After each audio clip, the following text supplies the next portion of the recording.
حضرت علی ابن ابی طالب رسول اللہ کے چچازاد بھائی داماد اور چوتھے خلیفہ راشد تھے۔ آپ کی زندگی کا ہر پہلو عدل، شجاعت، حکمت، زہد اور قربن خداوندی سے بھرپور تھا۔ جب خلافت آپ کے سپرد کی گئی تو مسلمانوں میں کئی فتنے اور اختلافات نے سر الفاٹ عالف ہوا تھا۔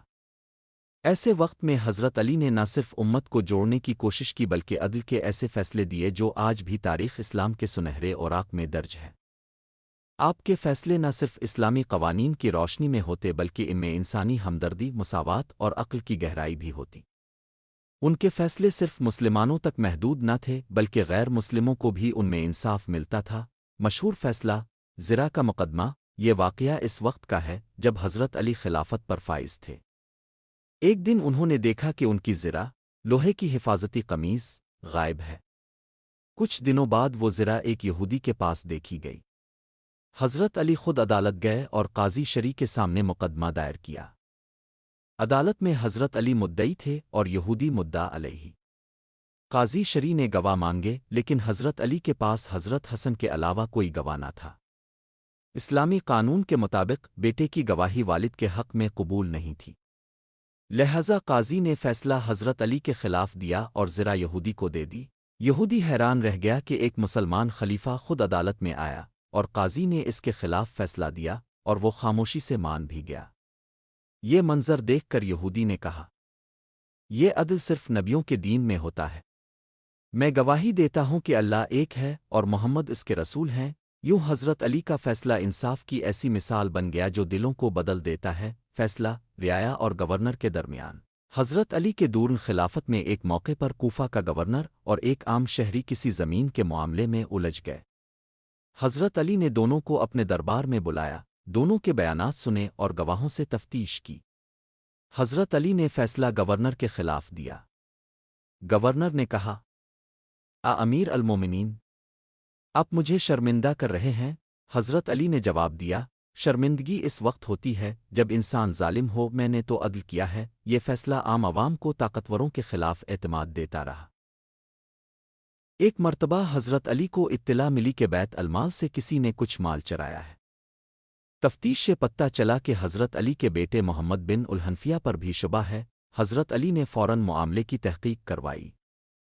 جب ثبوت مکمل نہ ملے تو انہیں بری کر دیا گیا، مگر حضرت علی نے سب کے سامنے فرمایا، اگر میرے بیٹے نے بھی چوری کی ہوتی تو میں اسے سزا دینے میں ہچکچاتا نہیں۔ یتیم بچوں کا مقدمہ۔ کسی گاؤں کے یتیم بچوں نے شکایت کی کہ ان کی زمین پر کچھ زمیندار قابض ہو گئے ہیں۔ حضرت علی نے فوراً معاملے کی تحقیق کروائی اور جب سچائی ثابت ہوئی تو زمیندار کو حکم دیا کہ زمین واپس کرو اور ہرجانے کے طور پر اس سال کی فصل بھی یتیموں کو دے دو۔ ایک دن ایک عورت حضرت علی کے پاس آئی اور کہا کہ اس کا شوہر اسے بلاوجہ طلاق دے چکا ہے اور اس کے بچے بھی چھین لیے ہیں۔ حضرت علی نے شوہر کو بلایا۔ بات چیت اور گواہیوں کے بعد ثابت ہوا کہ عورت مظلوم ہے۔ حضرت علی نے نہ صرف بچوں کو ماں کے حوالے کیا بلکہ شوہر کو تنبیہ کی کہ بیوی اللہ کی امانت ہے، ظلم کرو گے تو اللہ کی عدالت سے بچ نہیں سکتے۔ جنگی میدان میں عدل۔ حضرت علی کا فیصلہ۔ حضرت علی کے دورن خلافت میں داخلی جنگیں بہت ہوئیں، جیسے جنگ جمل اور جنگ صفین۔ ان جنگوں میں بھی آپ نے عدل اور اصولوں کی خلاف ورزی نہیں کی۔ جنگ جمل کے بعد جب فتح حاصل ہوئی تو کچھ ساتھیوں نے کہا کہ دشمنوں کا مال غنیمت لیا جائے۔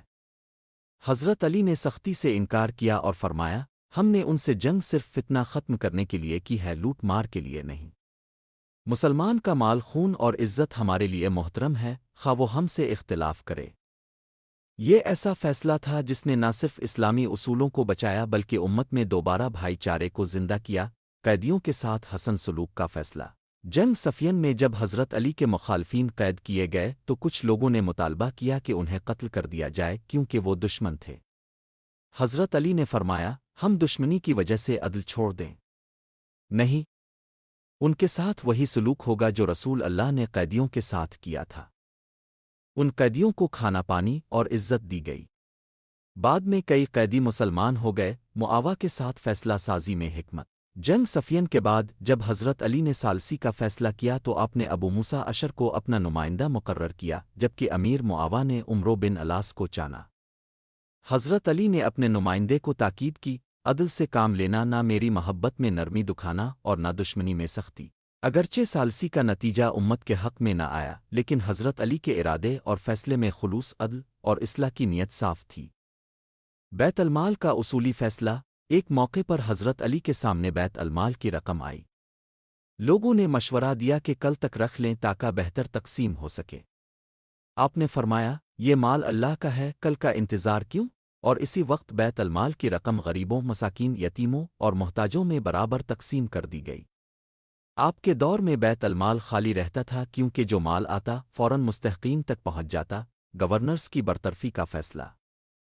حضرت علی نے جب خلافت سنبھالی تو دیکھا کہ کچھ گورنر ایسے ہیں جو لوگوں پر ظلم کرتے ہیں اور خزانے سے ناجائز فائدے الفاٹیتی ہیں۔ آپ نے فرمایا، ظالم حاکم اللہ کی زمین پر فساد ہے، اور انہیں فوراً برطرف کیا۔ حضرت علی نے حضرت مالک اشتر، قسم بن عباس اور محمد بن ابی بکر جیسے متقی افراد کو گورنر بنایا اور انہیں خصوصی ہدایات دیں: نماز قائم رکھو، عوام کے ساتھ نرمی سے پیش آؤ، محتاجوں کا خیال رکھو، مظلوم کی فریاد پہلے سنو، رشوت، ظلم اور اقربا پروری سے بچو، غیر مسلم رعایا کے ساتھ انصاف۔ کوفہ میں ایک عیسائی شخص نے شکایت کی کہ مسلمانوں نے اس کی زمین پر قبضہ کر لیا ہے۔ حضرت علی نے تحقیق کے بعد فیصلہ عیسائی کے حق میں دیا اور اس کی زمین واپس دلوائی۔ جب مسلمان فریق ناراض ہوئے تو حضرت علی نے فرمایا، اسلام نے ہمیں سکھایا ہے کہ انصاف مذہب نہیں دیکھتا، حق کا ساتھ دینا دیکھتا ہے، قاتل کے لیے بھی عدل۔ حضرت علی کی شہادت کے وقت قاتل عبد الرحمن ابن ملجم پکڑا گیا۔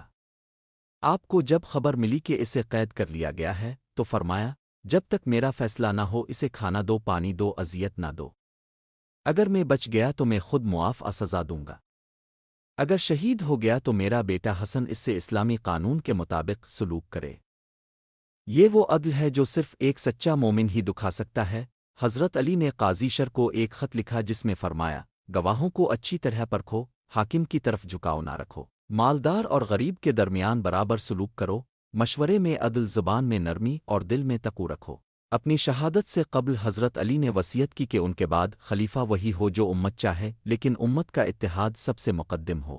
حضرت حسن کو نصیحت کی کہ اگر امت بٹنے لگے تو صلح کر لینا۔ یہی وجہ ہے کہ حضرت حسن نے خلافت امیر معاویہ کے سپرد کر دی تاکہ خون ریزی نہ ہو۔